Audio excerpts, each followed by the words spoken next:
नमस्कार. मुक्त पत्रकार न्यूजमध्ये मी तुमचं स्वागत करतो. मुक्त पत्रकार न्यूजच्या बातम्या आतापर्यंत सोशल मीडियामध्ये टाईप करून आम्ही व्हॉट्सॲप वगैरे माध्यमातून पाठवत होतो, पण आज म्हटलं एक व्हिडिओ पण होऊन जाऊ द्या. व्हिडिओमध्ये जास्तीत जास्त गोष्टी कमी वेळामध्ये सांगता येतील ह्या हेतूने हा व्हिडिओ बनवतोय. रायगड जिल्ह्याच्या आरोग्य विभागासंदर्भातली ही आजची बातमी आहे. बातमी मी तुम्हाला सांगणारच आहे की काय लिहिण्यापेक्षा. रायगड जिल्ह्याचा आरोग्य विभाग, जिल्हा परिषदेचा, त्याचे अधिकारी, जिल्हा आरोग्य अधिकारी सध्या मनीषा विखे आहेत, यांच्याबद्दल ही तक्रार आम्ही केली होती आणि त्याची चौकशी उद्यापासून सुरू होते. फार गंभीर स्वरूपाचे आरोप त्यांच्यावरती आम्ही केले.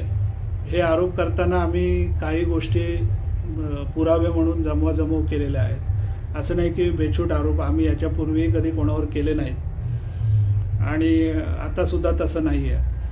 तर कागदपत्र, व्हिडिओ, ऑडिओ, लोकांच्या, नागरिकांच्या तक्रारी, इतर गोष्टी हे सगळं बघूनच आम्ही ती तक्रार दाखल केली होती साधारण महिनाभरापूर्वी, 2 महिन्यापूर्वी, आणि आता ती चौकशीसाठी समोर आलेली आहे. साधारणपणे विषय असा आहे की महाराष्ट्र शासनाकडून 15 लाखाला 1 या हिशोबाने, या दराने साधारणपणे 10 मशीन खरेदी केल्या गेल्या. त्याला 1-2 वर्ष झाली. हेल्थ ATM असं त्या मशीनचं नाव. हेल्थ ATMची दुर्दशा म्हणजे ह्या मशीन जिल्हा आरोग्य अधिकाऱ्यांनी खरेदी केल्या, जिल्हा आरोग्य विभागाने खरेदी केल्या, शासनाचा पैसा त्याच्यामध्ये खर्च झाला आणि एका मशीनची किंमत 15 लाख रुपये. 15 लाख रुपयाचे एक मशीन, अशा 10 मशीन घेतल्या गेल्या. आम्ही त्याचे पेपर्स काढले आणि त्या मशीन 10 प्राथमिक आरोग्य केंद्रामध्ये संपूर्ण रायगड जिल्ह्यामध्ये पाठवल्या गेल्या. याला 1-2 वर्ष उलटली, पण त्या मशीन काही चालू नाही झाल्या. ही हरकत आमची इथे आहे की जर त्या मशीन वापरत नाहीत तर मग त्या खरेदी करून उपयोग काय? म्हणजे एका मशीनचा 15-16 लाख रुपये खर्च जो आहे तो शासनाचा वाया गेला. शासनाचा म्हणजे हा लोकांचा पैसा आहे, हा वाया गेलेला आहे आणि म्हणून आम्हाला संताप आला. त्यामुळे आम्ही शेवटी तक्रार दाखल केली. इतर मुद्देसुद्धा त्याच्यामध्ये समाविष्ट केले. त्यापूर्वी आम्ही प्रत्येक हेल्थ ATM मशीनचं प्रत्यक्ष जाऊन पाहणी केली वेगवेगळ्या आरोग्य केंद्रांमध्ये रायगड जिल्ह्यामध्ये. आमचे प्रतिनिधी रायगड जिल्ह्याचे आहेत. अलिबागचे रुग्णसेवक, ॲम्ब्युलन्स चालक म्हणून जे व्यावसायिक आहेत, पण आरोग्य विभागामध्ये जो भ्रष्टाचार, गैरकारभार चालू आहे त्याच्या विरोधात जे रोखठोक बोलतात, स्वतःच्या जीवाची पण पर्वा न करता जे त्याच्यामध्ये बोलत असतात, असे आमचे रायगड जिल्ह्याचे पदाधिकारी आहेत. नितीन वाडेकर, त्यांच्या सहकार्याने आम्ही पाहणी केली. जिल्हा आरोग्य विभागाच्या प्राथमिक आरोग्य केंद्रांमध्ये जिथे जिथे हे हेल्थ ATM मशीन बसवलं गेलं होतं तिथे प्रत्यक्ष जाऊन पाहणी केली. आम्ही ते व्हिडिओसुद्धा सोबत जोडणार आहोत. आणि पाहिल्यानंतर, तिथे गेल्यानंतर असं लक्षात आलं की त्या मशीन अक्षरशः धूळ खात पडलेल्या आहेत. 2 वर्ष त्यांचं मेंटेनन्स नाही, 2 वर्ष त्यांचा वापर नाही. त्यांचा वापर नाही याच्याबद्दल जिल्हा आरोग्य अधिकाऱ्यांनी काही केलेलं नाही. आणि मग हे पैसे कशासाठी खर्च केले शासनाचे? लोकांचे पैसे कशासाठी खर्च केले तुम्ही? वाह्यात जवळजवळ 1 कोटीभर रुपये तुम्ही असे पाण्यामध्ये बुडवल्यासारखे आहेत. फार वाईट परिस्थिती आहे आणि याच्याबद्दल कोणी बोललेलं माझ्या ऐकिवामध्ये नाही. आम्ही ती तक्रार दाखल केली. त्याचे पंचनामे करून, आम्ही व्हिडिओ करून ते व्हिडिओ चौकशी समितीसमोर उद्या सादर करणार आहोत. तर हा एक विषय आहे की हेल्थ ATM मशीन. ॲक्च्युली ह्या हेल्थ ATM मशीनमध्ये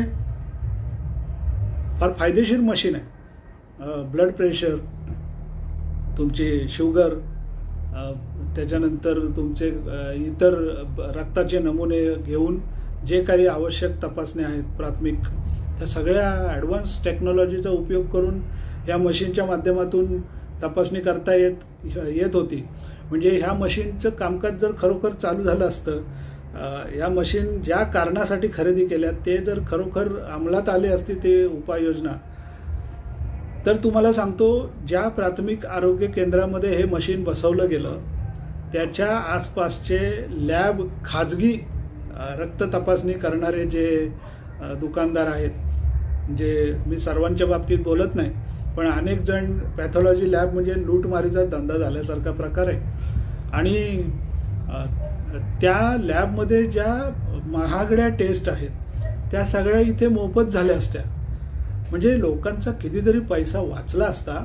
आणि तो वाचण्यासाठी लोकांच्या टॅक्समधूनच हे पैसे खर्च करून या मशीन बसवल्या होत्या. पण त्या मशीन गेल्या 2 वर्षात कार्यान्वितच नाही झाल्या. मुळात त्या मशीनची किंमत त्यावेळेला 15 लाख रुपये, 16 लाख रुपये होती की नव्हती, खरेदी केली होती त्या किमतीला, तर एवढी 15-16 लाख रुपये किंमत होती की नव्हती, इथून सुरुवात आहे. हे तपासलं जावं. नंतर त्या मशीन कार्यान्वित का नाही झाल्या ते तपासलं जावं. त्या कार्यान्वित करण्यासाठी विद्यमान DHOनी काय काय केलं आणि केलं नाही, केलं नसेल तर का नाही केलं, हे सगळं तपासलं जावं अशी आमची एक मागणी आहे. ह्या चौकशी समितीमध्ये ते सगळं बाहेर यावं आणि येईल अशी आमची खात्री आहे, थोडीशी वाटते खात्री. दुसरा विषय असा आहे की जिल्हा आरोग्य अधिकाऱ्यांच्या कार्यालयामध्ये चेतना पाटील नावाच्या DPM, ज्याला जिल्हा कार्यक्रम व्यवस्थापक असं नाव दिलेलं आहे, त्या मॅडम काम करतात म्हणजे असं काम करतात की त्यांच्या विरोधात, त्यांच्या कारभाराच्या विरोधात साक्ष देण्यासाठी आणि आपली तक्रार मांडण्यासाठी मागे त्यांच्या विरोधात आम्ही जी चौकशी लावलेली आहे त्या चौकशीच्या पहिल्या दुसऱ्या सुनावणीमध्ये साधारणपणे फक्त अलिबागमधले 15-20 कर्मचारींना जास्त सुद्धा तिथे साक्ष द्यायला चौकशी समितीसमोर आले. एखादा अधिकारी असतो, त्याच्या विरोधात साक्ष देण्यासाठी 1-2 कर्मचारी आले तर समजता येईल की काहीतरी चूक असण्याची शक्यता कमी आहे. पण जेव्हा 15-20-30 लोक जेव्हा साक्ष द्यायला येतात, त्या चेतना पाटील मॅडमच्या विरोधात तिथे साक्ष देण्यासाठी एवढे लोक आले, त्याच्यातून काय बाहेर पडलं तर त्यांचा मनमानी कारभार बाहेर पडला की कर्मचाऱ्यांना शासकीय नियमामध्ये नसलेली कामं सांगायची, त्यांना ताप द्यायचा, म्हणजे डोक्याला ताप होईल अशा पद्धतीची कामं लावायची, असे आरोप कर्मचाऱ्यांनी केलेले आहेत. त्याच्यानंतर त्यांना वेतनवाढ, त्यांचे पगार वेळेवर होत नाही, त्याच्यासाठी सुद्धा चेतना पाटील यांच्यावरती आरोप आहे की त्यांनी हलगर्जीपणा केलेला आहे. तर हे अशा अनेक आरोपांसाठी मुळात चेतना पाटील यांची नेमणूक हीच मुळात चुकीच्या पद्धतीने झालेली आहे. त्यांनी बेकायदेशीर राजा पण उपभोगले आहेत, असे पण आरोप आमचे आहेत. आणि हे उगाचच केलेले आरोप नाही, याची शहानिशा कन्फर्मेशन कागदपत्र तपासून अजून चौकशी समितीने केलेलं नाही. ते केल्यानंतर आपोआप त्याच्यामध्ये सगळ्या गोष्टी उघड होतील की किती गैरप्रकार झालेला आहे आणि कशा पद्धतीने ह्या अधिकाऱ्यांची नेमणूक रायगड जिल्ह्यामध्ये झालेली आहे, ती कशी झाली हे चौकशी समितीने शोधावं, विभागाने शोधावं. तर त्या चेतना पाटील ह्या आत्ता ज्यांची चौकशी उद्यापासून होते त्या मनीषा विखे यांच्या सहाय्यक आहेत. सहाय्यक म्हणता येणार नाही, कनिष्ठ अधिकारी आहेत. आता ह्या कनिष्ठ अधिकाऱ्यावर नियंत्रण ठेवायचं काम कोणाचं आहे? मनीषा विखेंचं आहे. मग जिल्हा आरोग्य अधिकाऱ्यांचं या कनिष्ठ अधिकाऱ्यांवर, या महिला अधिकाऱ्यावर एवढं नियंत्रण सुटलं की या अधिकाऱ्याच्या विरोधात 25-30 कर्मचारी साक्ष द्यायला आणि तक्रार करायला पुढे आले. म्हणजे याला म्हणतात की वरच्या माणसाची साथ असल्याशिवाय खालचा माणूस गैरप्रकार करत नाही, गैरकारभार करत नाही, तसा प्रकार हा झालेला आहे. तेव्हा मनीषा विखेंच्यावर आमचा दुसरा आरोप असा आहे की त्यांच्याकडून त्यांच्या हाताखालच्या कर्मचाऱ्यांवरती नियंत्रण नाही. आणि ते डायरेक्टली आम्ही चेतना पाटील यांच्या संदर्भाने बोलतोय की चेतना पाटलांवर त्यांचं काडी मात्र नियंत्रण गेल्या 2-3 वर्षामध्ये आम्हाला दिसलं नाही. आणि त्यामुळे काय झालं शेवटी की जे रात्रंदिवस रक्ताचं पाणी करून आरोग्य विभागामध्ये वेगवेगळे कर्मचारी खालचे काम करत असतात, त्या सर्वांच्या डोक्याला एवढा ताप झालेला आहे की मला ते ऐकून फार वाईट वाटतं. क्षुल्लक पगारामध्ये हे लोक काम करतात, नोकरीची शाश्वती नाही, कंत्राटी स्वरूपाची कामं करतात. अशा लोकांना एक शांत डोक्याने काम करता येणार नाही.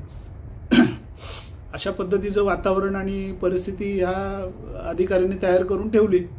शेवटी काय आहे की चेतना पाटील असो नाही तर दुसरे कोणी असो, यांच्या त्रासाची फळं शेवटी आता जिल्हा आरोग्य अधिकाऱ्यांना त्यांच्या चौकशीच्या माध्यमातून मिळाली पाहिजेत आणि मिळतील असं आम्हाला वाटतं. ही चौकशी उद्यापासून सुरू होते. आम्ही याच्यासाठी खूप पाठपुरावा केलेला आहे. याच्या पुढेही आमचा पाठपुरावा सुरू राहील. ही चौकशी आता फक्त सुरू झालेली आहे. सुरू होऊन तिचा अहवाल जर निगेटिव्ह असेल, जर त्या अहवालामध्ये कुठेही आम्हाला वाटलं की चौकशी अधिकाऱ्यांनी चूक केलेली आहे, तर आम्ही त्याच्या पुढे जाऊन आणखीन आमचा लढा संघर्ष कायम ठेवणार. आम्ही कोणाला सोडणार नाही. कारण मुक्त पत्रकार न्यूजच्या माध्यमातून आम्ही जे काम करतो ते काही वैयक्तिक लाभासाठी चाललेलं नाही. समाजामध्ये जे गोरगरीब लोक आहेत त्यांच्यासाठी चांगलं काहीतरी करावं, सुव्यवस्था कायदा राहावा आणि पत्रकारितेवर सुद्धा लोकांचा विश्वास राहावा म्हणून थोडंसं आम्ही प्रयत्नशील आहोत. आणि आमच्या अनेक बातम्या वेबसाईटवर जर तुम्ही गेलात आमच्या किंवा या यूट्यूब चॅनलवर सुद्धा बघितलं आणखी आमचे जुने व्हिडिओ, तर थोडेसे वेगळ्या पद्धतीने आम्ही व्हिडिओ बनवलेले आहेत डिजिटल टेक्नॉलॉजी वापरून. पण ते साधे का असेनात, पण त्याच्यातले विषय गंभीर आहेत आणि ते आम्ही त्या पद्धतीने मांडत होतो. हा विषय आजचा जिल्हा आरोग्य अधिकाऱ्यांच्या चौकशीची ही बातमी मी तुम्हाला थोडक्यात सांगितली. याचे अपडेट आम्ही तुम्हाला देत राहणार. याच्या पुढे प्रयत्न राहील की अशाच पद्धतीने थोडक्यात व्हिडिओच्या माध्यमातून मी तुम्हाला हे अपडेट देत राहील. त्यासाठी हे तुम्ही चॅनल पहिल्यांदा आधी सबस्क्राईब करा. सर्वात महत्त्वाची गोष्ट म्हणजे आम्हाला ह्या लढाईमध्ये आता याच्या पुढे इथून पुढे राष्ट्रवादी शरद पवार गटाची साथ मिळते आहे. त्याचे जे प्रदेश संघटक आहेत विजय मोहिते, त्यांनी आम्हाला आश्वासन दिलेलं आहे की इथे रायगडमध्येच नाही संपूर्ण राज्यामध्ये आमच्या कामासाठी त्यांचा सपोर्ट राहील. तर त्यांचे आभार मानतो. तुम्ही हे चॅनल सबस्क्राईब करा. अशाच बातम्या आणि पुढची ब्रेकिंग न्यूज तुम्हाला निश्चित धक्कादायक आहे आणि ती आम्ही लवकरच तुमच्यासाठी घेऊन येणार आहोत. तुम्ही हा व्हिडिओ बघितल्याबद्दल आभार. चॅनल सबस्क्राईब करा, व्हिडिओ लाईक करा आणि हा व्हिडिओ पहिल्यांदा रायगड जिल्ह्यातच नाही संपूर्ण महाराष्ट्रामध्ये पाठवा. पत्रकारांना पाठवा, सामान्य नागरिकांना पाठवा, त्यांनाही कळू दे. इतर जिल्ह्यांमध्ये पाठवा, कारण इतर जिल्ह्यांमध्येही कळलं पाहिजे की हे कशा पद्धतीने भ्रष्टाचार चालू असतात, गैरकारभार चालू असतात आणि त्याच्या विरोधात बोलता पण येतं हे सुद्धा दिसलं पाहिजे, लोकांना कळलं पाहिजे. म्हणून हा व्हिडिओ संपूर्ण महाराष्ट्रामध्ये पोहोचवा. मला काही माझं यूट्यूब चॅनल चालवायसाठी हे करायचं नाही आहे, पण लोकांपर्यंत आमचे प्रयत्न आणि काम पोहोचलं पाहिजे. आणि त्याच्यातून शेवटी आमचं साध्य एवढंच आहे की आमच्यासारखे 4 नितीन वाडेकर यांच्यासारखे 10 लोक समोर आले पाहिजेत. आम्ही एकत्र येऊन मग काम करू आणि या भ्रष्टाचारी व्यवस्थेला थोडासा आळा घालू, नियंत्रणात ठेवू, धडा शिकवू आणि त्याच्यातून आपल्या जनतेचंच कल्याण होईल महाराष्ट्रातल्या. म्हणून हा व्हिडिओ ताबडतोब फॉरवर्ड करा आणि आपलं काय म्हणणं मत असेल, ऑब्जेक्शन्स असतील, अगदी शिव्यासुद्धा द्यायच्या असतील, काही हरकत नाही, तुम्ही कमेंटमध्ये देऊ शकता. धन्यवाद व्हिडिओ बघितल्याबद्दल. थँक्यू.